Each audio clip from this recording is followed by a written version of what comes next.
आज का टॉपिक सुंदर है और हमने क्या किया है, एक छड़ चुंबक को चुंबकीय क्षेत्र में रखा है और इस पर हमें ज्ञात करना है बल आघूर्ण। क्या ज्ञात करना है? बल आघूर्ण। तो सबसे पहले हम हेडिंग जान जाते हैं। आज का हेडिंग क्या है? तो आज का हेडिंग बेटा स्पष्ट है, torque you on A dipole moment in a uniform magnetic field.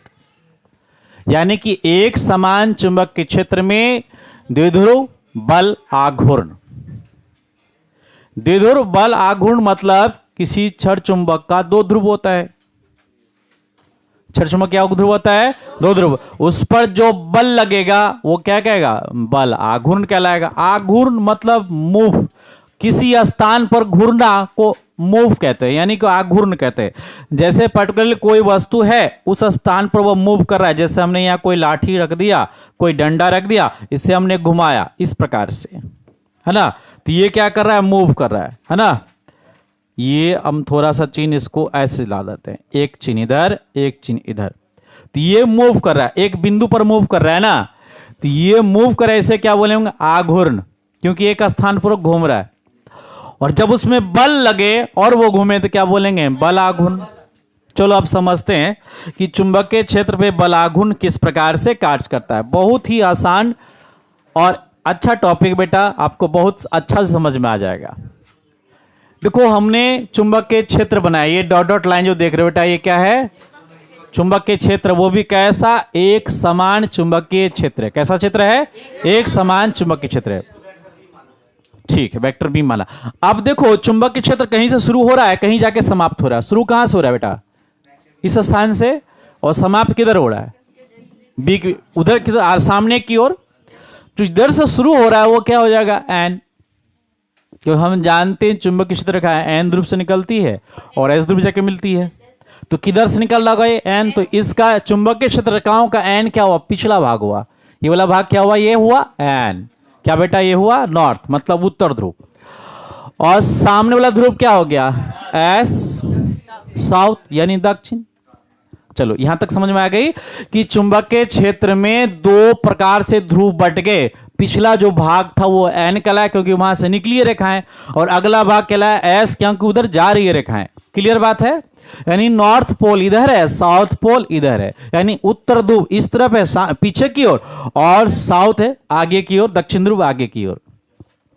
अब यहां पर हम एक चुंबक, ये सुई रखो या छड़ चुंबक हमने लटका दिया है।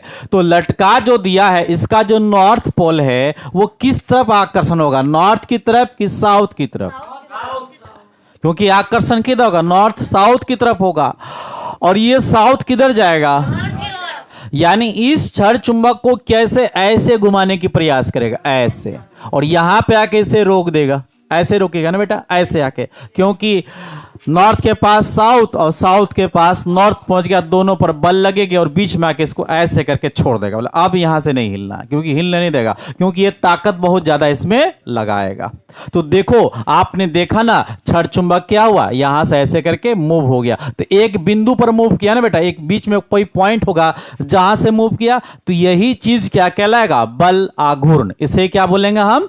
बल आघूर्ण। और इसी का व्यंजक हमें आज हमको निकालना है। बात समझ में आ गई? तो हम लोग लिखते हैं माना की। तो लिखो माना की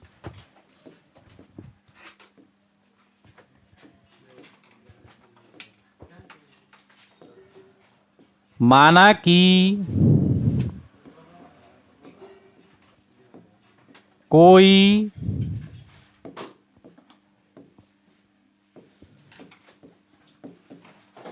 छड़ चुंबक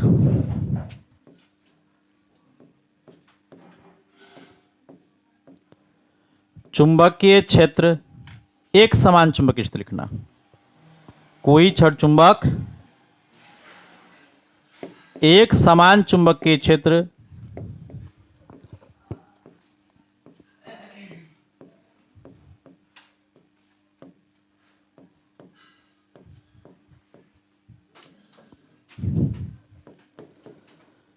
वेक्टर बी में स्थित है। बहुत आसान, माना कि बिल्कुल अच्छा, माना कि आपको एक बार में समझ आएगी। माना कि कोई छड़ चुंबक एक समान चुंबकीय क्षेत्र, क्षेत्र छूट गया बेटा, क्षेत्र लिख दूं, आपने लिख दिया, हम भी लिख देते हैं। चुंबकीय क्षेत्र वेक्टर बी में स्थित है, बिल्कुल आसान। तो ये आपका छड़ चुंबक हो गया, और ये आपका डॉट डॉट लाइन जो सीधी सीधी लिखा है, ये क्या चुंबकीय क्षेत्र हो गया, इसमें क्या है, स्थित है। क्लियर है? अब हम लोग को पहले से ही पता है कि इसको हम ऊपर करते हैं। अब हमको पहले से ही पता है कि छड़ चुंबक के एक ध्रुव का सामर्थ्य क्या होता है, QM होता है। क्या होता है, QM। इसका भी QM होगा और इसका भी क्या है, QM है। तो चुंबक के सामर्थ्य इसका QM हो गया, जो इसको गति देगा, यानी वो N ध्रुव की ओर आकर्षित होगा, और N ध्रुव भी उसको आकर्षित करेगा। किसको? उल्टा हो गया, N ध्रुव भी आकर्षित कर S को, क्योंकि उसके पास भी तो बल है। कौन सा बल है? वेक्टर बी है। तो इसके पास कौन सा आकर्षण बल है? Vector B.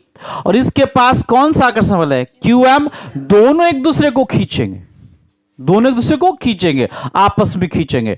चलो हम क्या करते हैं कि एक वस्तु यहां बीच में रख देते हैं, ठीक है, और इस वस्तु पे हम धक्का लगाते हैं, इस तरफ से ऐसे करके धक्का लगा रहा है।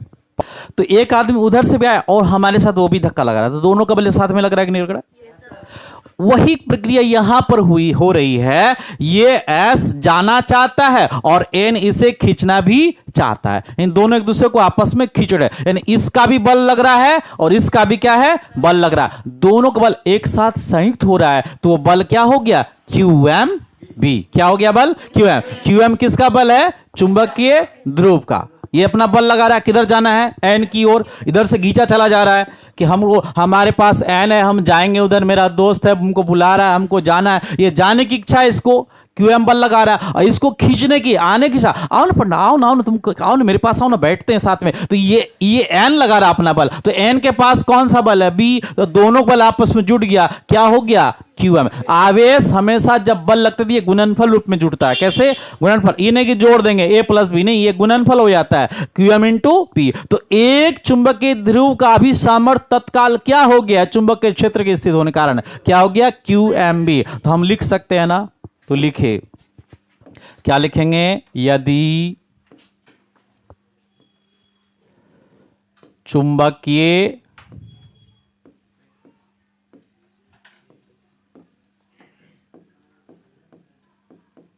ध्रुव का सामर्थ्य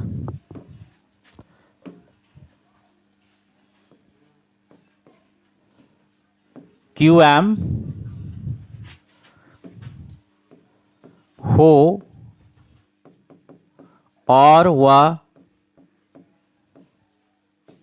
हो और वह चुंबकीय क्षेत्र वेक्टर B में स्थित हो,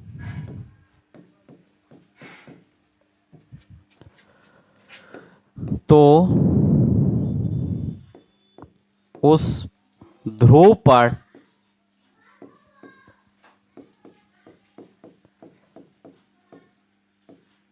लगने वाला बल क्या हो जाएगा, QMB।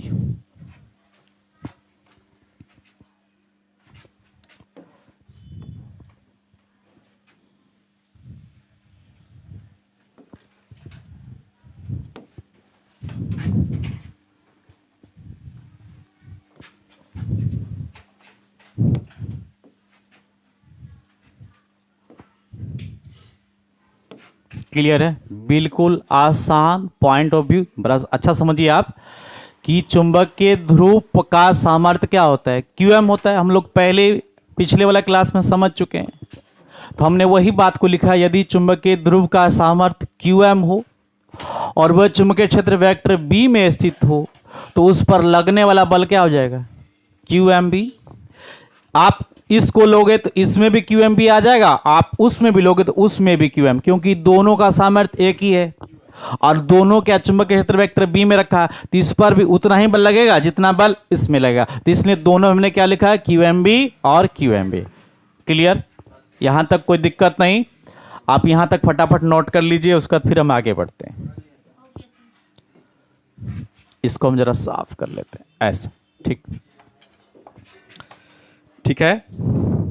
अब देखो, अभी हमने बताया कि जब ये बल लगेगा तो इसको, ये जो छड़ चुंबक है इसको वो घुमाने का प्रयास करेगा, तो ये एस वाला भाग एन की तरफ जाएगा और एन वाला भाग एस की तरफ जाएगा, और ये घूमते हुए इस तरह से ये सीधा हो जाएगा। ठीक है ना बेटा। सीधा होने पर एक कोण बीच में बन जाएगा, वो कौन सा कोण बनेगा, थीटा। क्यों नहीं बोलेंगे बेटा, थीटा। क्या बोलेंगे, थीटा। थीटा कोण बन जाएगा। तो ये जो थीटा कोण कैसे बनेगा आप जरा समझ लीजिए कि ये जो पॉइंट है, मान लो हम यहां पर ये छड़ चुंबक को हम यहां इसे सीधा कर लेते हैं, ठीक है बेटा। तो ये जो सीधा करेंगे तो इसके बीच में एक कोण बनेगा ना, यही कोण यहां दिखाई पड़ेगा, और हम जानते हैं कांतर को आपस में क्या होते हैं, बराबर। तो ये देखो, ये कोण आपस में क्या होगा, बराबर हो जाएगा। तो यही कोण यहां बनेगा जो आपको यहां दिखाई पड़ रहा है, ठीक है। तो अब कोण तो हमें मिल गया है थीटा, ये हम समझ गए हैं। अब ये दूरी कितना तय किया ये भी जान जाते हैं। ये जो एंगल यहां से यहां तक मूव करके ऐसे जो घुमाए, तो ये इतना दूर ये एंगल मूव किया, यानी घूम के आया, ये छड़ चुंबक इतना घूम के आया, यहां से घूमते हुए यहां तक आया। इधर का भी तो भाग ऊपर घूमते हुए गया, तो ये भी इतना दूरी यहां से यहां तक तय किया। तो दोनों दूरी को अगर मिला दे, ये दूरी और ये दूरी, जो इतना इतना फिर इतना इतना, तो ये टोटल मिला दो तो ये क्या हो जाएगा, एन जेड हो जाएगा। क्या हो जाएगा, एन जेड। बोलो सही है कि ये ऐसे करके मूव आएगा, इतना आधा दूर तक आएगा ना इसका, ये भी आधा दूर तक जाएगा ना, हाफ हाफ दोनों डिस्टेंस तय करेगा, तो आधा इधर आधा इधर, तो ये क्या बन जाएगा आपका एन जेड। ये कैसी दूरी है, लंबवत दूरी है। कैसी दूरी है, लंबवत। अब ये बल आघूर्ण कैसे काम करेगा, उस बिंदु पर घूमने वाली जो लंबवत दूरी है वो गुणनफल हो जाएगा किसी एक सामर्थ्य के, है ना। किसी एक ध्रुव का सामर्थ्य गुना क्या हो जाएगा, लंबवत दूरी। ठीक है। तो अब हम क्या निकालेंगे, चुंबकीय बल आघूर्ण। ठीक है। तो क्या प्राप्त हो जाएगा, चुंबकीय बल आघूर्ण। तो अब हम क्या लिखेंगे, यहां पर ऐसे लिखेंगे, लिखिए, जब कोई छड़ चुंबक को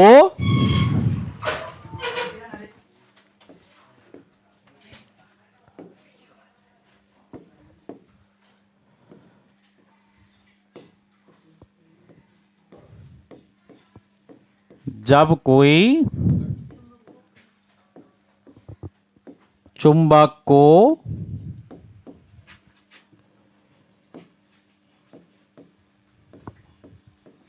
चुंबकीय क्षेत्र में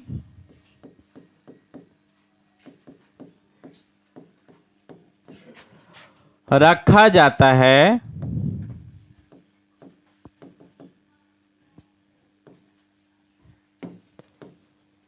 तो उस पर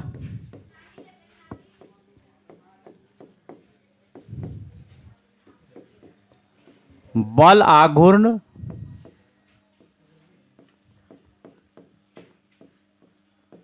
प्राप्त होता है।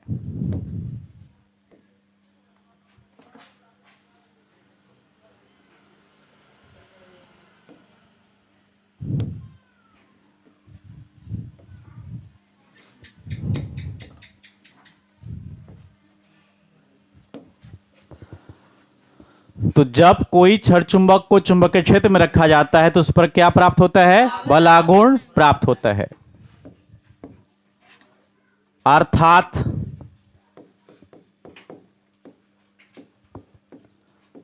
बल आघूर्ण बराबर, देखो अगर हम डंडे में, ये डंडा हो गया, अगर डंडे में यहां पर हम ताकत लगाएं और ऐसे मूव कर रहा है, ऐसे मूव कर रहा है, तो कितने पे ताकत लगाए, सिर्फ हमने एक पे लगाए ना, दूसरा तो ऑटोमेटिक चल रहा है, यानी इस पर ताकत लगाए चाहे ना लगाए ये तो घूमेगा ही अगर इसमें बल लगाएंगे। तो इसीलिए चुंबकीय द्विध्रुव में ऐसा ही बात होती है, हम किसी एक पे ताकत लगाएं तो ऑटोमेटिक दूसरा भी उधर भी झुकेगा जितना ये ऊपर उठेगा। ठीक है ना। तो अब जो बल आघूर्ण निकालने हैं तो किसी एक ध्रुव पर लगने वाला बल गुना लंबवत दूरी, इतना दूर वो तय करता है, वहीं तक न बल लग रहा है। मान लो कि ये जो छड़ चुंबक वो इतना घूमा, तो इतना दूरी इधर तय किया, इतना दूरी इधर, तो इतना ही दूरी तक ना वो बल लगाएगा। किससे आगे भी लगाएगा, वहीं आके वो रुक गया, इसका मतलब उसके आगे बल नहीं लगे ना, उसके आगे बल और नहीं लगा। तो इसका मतलब वो दूरी कितनी हुई, वो NZ हुआ, जितना दूरी तक वो बल लगाया। तो ये दूरी कैसी है, लंबवत दूरी है। कैसी है, लंबवत। तो किसी एक ध्रुव पर लगने वाला बल क्या बोलेंगे, बराबर किसी एक, हम यहां किसी लिख दूं पहले, किसी एक ध्रुव पर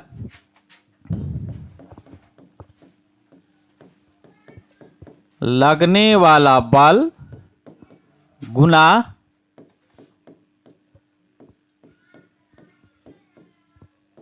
लंबवत दूरी। आगे बढ़ें, तो आगे हम बढ़ते हैं, अब इस फैक्ट को लेके आते हैं। तो किसी एक ध्रुव पर लगने वाला बल क्या है, बहुत सुंदर, किसने बोला, सबने बोला, असलम बोला। तो क्या हो जाएगा, QMB। और लंबवत दूरी क्या हो जाएगा बताओ, ZN लिखो या NZ लिखो, ऊपर से ही लेके आते हैं, क्या हो जाएगा, NZ। NZ का मान तो मेरे पास नहीं है, NZ का मान इधर हम रफ में निकाल लेते हैं और डायरेक्ट वहां लिख देंगे। तो NZ हमारा किस त्रिभुज में लिखा हुआ जरा देख लेना, NSZ में। क्या है, NSZ में। तो त्रिभुज NSZ में, इसे भी आप रफ में लिख लेंगे, वहां नहीं लिखना, रफ में निकाल लेंगे। NSZ में, इसमें थीटा कहां दिख रहा है बेटा, ये वाला कौन थीटा है, थीटा है। मान किसका निकालना है हमको, NZ का। N मेरा क्या हुआ, P हुआ, और ये जो 12 लंबाई मेरा क्या हुआ, H हुआ। तो हमको किसका मान निकालना है, P का। और P बटा H किसका सूत्र होता है, साइन थीटा का। तो त्रिभुज NSZ में साइन थीटा बराबर क्या हो जाएगा, P बटा H। P का मान मेरा क्या है, वही NZ है, लिख दे हम NZ, चूंकि NZ का मान निकालना है। और H का मान मेरा क्या है, 12 है, तो यहां लिख दे बेटा 12। तो अब हम ये वाला पॉइंट बीच वाला जो है उसको हटा देते, अगले लाइन में नहीं लिखेंगे। मेरा क्या हो जाएगा, NZ बटा क्या हो जाएगा, 12। अब हम NZ का जब मान निकालेंगे तो क्या हो जाएगा, NZ बराबर 12 इंटू साइन थीटा। बोलो होगा कि नहीं होगा। तो हमारा मान निकल गया NZ का ना, तो इसको भी आप रफ में निकाल लेंगे समझने के लिए, है ना, लेकिन वहां पे आपको प्रदर्शित नहीं करना है, सीधे लिख देना है। तो आप देखो यहां पे क्या हो जाएगा, QMB गुना ये क्या मान निकला, 12 साइन थीटा। बोलो क्लियर है। अब देखो एक बात और आपको समझ में आएगा, अब इसको ना क्रॉस जो लिखा हुआ है ना, ये क्रॉस दिख रहा है बेटा, क्रॉस गुणनफल है। तो क्रॉस हम यहां लेकर आ जाएंगे, यहां हो जाएगा 12 और B को इधर लेकर आ जाएंगे साइन थीटा, ठीक है ना। तो अब जो यहां पर प्राप्त हुआ है QM/12, ये किसी का मान है, हम लोग पढ़ के आए पिछले बार, बल आघूर्ण, ये चुंबकीय द्विध्रुव आघूर्ण। बोलो याद आ रहा है, चुंबकीय द्विध्रुव का मान है QM/12। बोलो है कि नहीं है। तो ये मान किसका हो जाएगा, M का। तो अभी हम इसको थोड़ा कर दे छोटा और कर देंगे साइड, ताकि हम यहां पर जगह बढ़िया से बना सके। थोड़ा धुंधला है, ठीक हो जाएगा, ये लो सही हो गया। अब हम आगे देखते हैं, थोड़ा सा पेज ऊपर कर ले। तो अब देखो यहां पर किसका मान हो गया, ये M का। तो हो जाएगा MB साइन थीटा। और यहां लिख देंगे कहां से आया, तो लिख देंगे चूंकि M बराबर QM गुना 12। बोलो कोई दिक्कत। तो फटाक से इसको आप उतार लीजिए, इसको भी रफ में उतार लीजिए, तब हम आगे बढ़ेंगे। अब देखो एक बात जो काफी जरूरी है यहां समझना, बल आघूर्ण को टाउ के द्वारा व्यक्त करते, किसको, टाउ के द्वारा। टाउ का चिन्ह इस प्रकार से क्या, आप यहां लिख लीजिए फटाफट, ठीक है। तो अब यह करेंगे, या टाउ बराबर, फिर या टाउ बराबर, फिर या टाउ बराबर। थोड़ा टी लिखना है, थोड़ा झुका के, एक माथे वाले भाग को थोड़ा झुका देना है और इस वाले भाग को थोड़ा ऊपर कर देना है, उल्टा जे लिखना है ना। और इस तरह से ये इसको बोलते हैं टाउ। क्या बोलेंगे बेटा, टाउ। अब टाउ का मान क्या हो गया, MB साइन थीटा। अगर यदि हम इसको सदिश रूप में व्यक्त करें, किस रूप में, सदिश रूप में, तो सदिश में करेंगे ये जो साइन थीटा बेटा यहां से गायब हो जाएगा, ये चला जाएगा कि सदिश फॉर्मेशन में साइन थीटा कांस्टेंट नहीं आता, हट जाता है। तो ये सदिश कर रहे हैं तो ये भी क्या आ जाएगा बेटा, सदिश राशि ये बल आघूर्ण, ये इसमें वेक्टर आ जाएगा। एम तो पहले से ही है सदिश राशि, और बी तो हम जानते हैं बी भी क्या है बेटा, सदिश राशि है, तो ये भी क्या हो जाएगा, M, vector M B, vector M हो गया, वेक्टर बी हो गया। क्लियर है? ठीक। और सदिश फॉर्मेशन में तो क्या चिन्ह देंगे, गुना का भी चिन्ह यहां पर हम दे देंगे, दो सदिश है।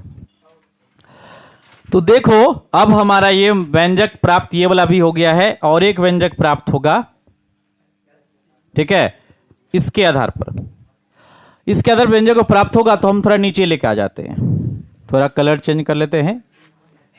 यदि थीटा बराबर 90 डिग्री हो, क्या हो, 90 डिग्री हो, तो थीटा बराबर हमने क्या मान लिया बेटा, 90 डिग्री, ठीक है। और चुंबकीय क्षेत्र का मान 1 इकाई हो, यानी कि वेक्टर बी बराबर, यानी बी बराबर लिखो क्योंकि हम इस पर बैठा रहे हैं। यदि थीटा बराबर 90 और बी बराबर 1 इकाई हो तो अब ये टॉप बराबर क्या हो जाएगा, कि ये मान हमने किसके लिए लिखा है, साइन थीटा के लिए, तो टॉप बराबर क्या हो जाएगा, m इंटू 1, क्योंकि साइन 90 का मान क्या होता है 1, कोई दिक्कत। तो m टॉप बराबर क्या हो गया, m, ये भी एक लाइन बता रहा है, क्या बता रहा है, यदि चुंबकीय क्षेत्र का मात्रक 1 इकाई हो और थीटा का मान 90 डिग्री हो तो ये चुंबकीय बल आघूर्ण द्विध्रुव आघूर्ण के बराबर होता है।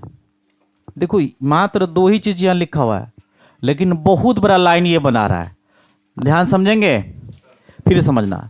यदि थीटा का मान 90 डिग्री हो और चुंबकीय क्षेत्र के मान का 1 इकाई हो तो ये कौन किसका मान है, चुंबकीय बल आघूर्ण, क्या बोलेंगे, चुंबकीय बल आघूर्ण चुंबकीय द्विध्रुव आघूर्ण के क्या होते हैं, बराबर होते हैं, या सीधे बोलेंगे बल आघूर्ण चुंबकीय आघूर्ण के बराबर होते हैं। ठीक है, कोई डाउट इसमें? तो एक बार हम इसको लिख लेते हैं, इस प्रकार कर देते हैं, इस प्रकार थीटा बराबर 90 डिग्री तथा बी का मान, बी मतलब चुंबकीय क्षेत्र का मान, बी का मान 1 इकाई हो तो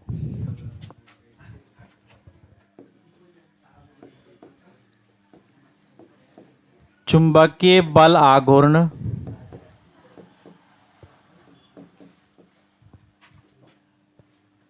चुंबकीय बल आघूर्ण चुंबकीय द्विध्रुव आघूर्ण के बराबर होता है। क्लियर है? तो अभी हमने जो मान किया था इसका मान यहीं तक बेटा, और ये यहां पर ये व्यंजक समाप्त हो जाता है। ठीक है ना, लेकिन हम एक बार फिर से रिपीट करेंगे, ठीक है, ताकि आपको बढ़िया से मक्खन भाव से समझ में आ जाए। तो पहले आपको क्या करना है बेटा कि चुंबकीय क्षेत्र के लिए आपको एक फिगर बना देना है। आप 5-7 को तीर का चिन्ह बना देना, कोई गिन के नहीं बनाना है, 5-7-6 भी अपना हिसाब से बना लेना है। तीर के चिन्ह एकदम बराबर डिस्टेंस में जाए, ये बात ध्यान रखना कि दूरी बिल्कुल बराबर जाए, अंदाज लगा के कर देना है। इसके बाद एक छड़ चुंबक को आपको बना देना है। कौन सा ध्रुव ऊपर जाएगा अभी ये जस्टिफाई करो, एन की एस, कौन सा ध्रुव ऊपर जाएगा? हाँ, हमेशा एन जाता ऊपर, एस मत चला देना, गलती हो जाएगा, टीचर पहला ही गलती पकड़ लेगा तुम्हारा, तब 4 नंबर 3 नंबर कुछ भी दे, बोला अच्छा मेहनत किया चलो 4 नंबर दे देते हैं। लेकिन आपका कौन सा ध्रुव ऊपर जाना चाहिए? एन। क्लियर है? हाँ, हमेशा एन ध्रुव पड़ जाता है। तो एन और नीचे क्या हो गया एस। क्या इतना बात समझ आएगी? क्या क्या करेंगे? सबसे पहले आप लकीर खींच लेंगे। बोलो, खींच लेंगे ना? 4-5 लकीर आप खींच लीजिए, कम से कम 5 खींचिए, और एक छड़ चुंबक को बीच में आप बना दीजिए। ऊपरा भाग क्या हो गया एन, निचला भाग क्या हो गया एस। इतना भाग है। आप 2 तीर बना दिए चिन्ह, एक इधर की ओर एक इधर, बिल्कुल समांतर में। और अब क्या करना, इसका सामर्थ्य लिखना, चुंबकीय ध्रुव का सामर्थ्य क्या होता है क्यू एम। तो इसका भी सामर्थ्य क्या हो गया क्यू एम। बोलो, फिगर आपको सिखा रहे हैं, कोई दिक्कत? यहां तक तो बना लेंगे। अभी फिगर बना के दिखाने बोले दिखा दोगे ना, पहले समझ लो। तो ये हो गया क्यू एम, ये हो गया क्यू एम। इतना समझ में आ गया? अब ये तीर का चिन्ह तो सब कम बना दे, इधर क्या लिख देंगे वेक्टर बी। अब चुंबक के क्षेत्र में क्यू एम बल इस पे लग रहा है पहले ही, और 20 पे लगा, क्या इसमें सामर्थ्य क्या हो जाएगा, इसका टोटल सामर्थ्य हो जाएगा क्यू एम बी। बोलो, हो जाएगा? हो जाएगा। जो यहां लिखे वो यहां भी लिखेंगे ना। बोलो मक्खन, कोई डाउट नहीं। अब आपको ठीठा बैठाना है। ठीठा बैठाने के लिए हम डॉट डॉट लाइन खींचेंगे, एक लाइन यहां खींचेंगे। ये कौन कितना हो गया ठीठा, इसको ठीठा मान लेंगे, पहले बता दिए। अब ये जो दूरी है एस हो गया एन, तो यहां क्या मान लेंगे जेड, क्योंकि हमको लंबा दूरी निकालना है जेड। तो हमको लगता है इतना ही चीज आपको लिखना है। 2 चीज और है, लंबाई आपको लिखना है। लंबाई क्या हो गया बेटा 12, और बीच में एम लिखना है दोनों ध्रुवों की। हाँ, ध्रुवों का चुंबकीय ध्रुव सामर्थ्य क्या होता है, आघूर्ण क्या होता है, वेक्टर एम होता है। क्या होता है वेक्टर एम। तो बीच का मान को हम वेक्टर एम के द्वारा व्यक्त करते हैं। फिगर बनाया होगा, याद कीजिएगा आप। इतना काफी हो गया। आप एम नहीं भी लिखेंगे चलेगा, इसकी जरूरत नहीं है, लेकिन आप हमने सूत्र का उपयोग किया है। यहां पर कहा गया, यहां पर उपयोग किया है, इसलिए हम चाहे तो दर्शा सकते, नहीं तो दर्शाने की आवश्यकता आपको नहीं है। तो फिगर आपका बन जाएगा। समझ में आ गया फिगर? किसी को कोई प्रश्न है इस पॉइंट में? कोई डाउट्स? बढ़िया समझ में आ गया? आज यहीं तक रहने दें। ओके बाय, चलिए।